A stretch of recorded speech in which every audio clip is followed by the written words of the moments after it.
Now, the COVID and flu vaccine programme is being rolled out early across England from today due to concerns over a new coronavirus variant. People in care homes and those who are housebound will be first to be offered the jabs, with other vulnerable groups able to book theirs later this month.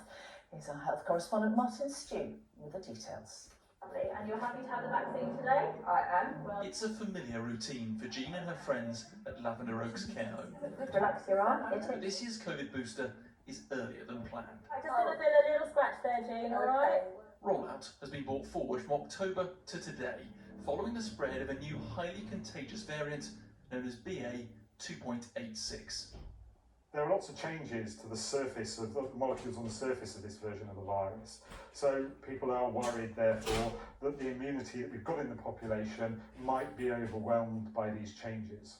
As you can see, COVID hospital admissions have risen and fallen over the past year. We're currently far below what we saw at the peak of the pandemic, but cases are on the rise. Numbers have nearly doubled from 1,440 at the end of July to 2,779 at the start of September.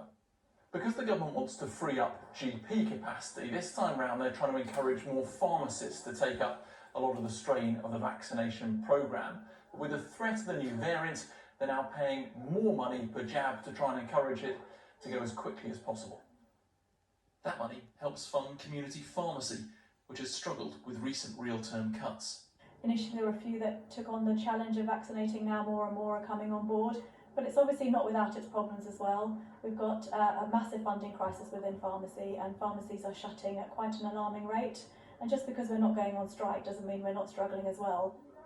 From next week, boosters will be available to pregnant women, carers, medically vulnerable, and anyone 65 and over. That's a change from last year, when it was 50 and over. Flu jabs will also be offered and encouraged in the hope they'll help avoid the winter pressures we saw last year. Martin Stew, ITV News, Sutton.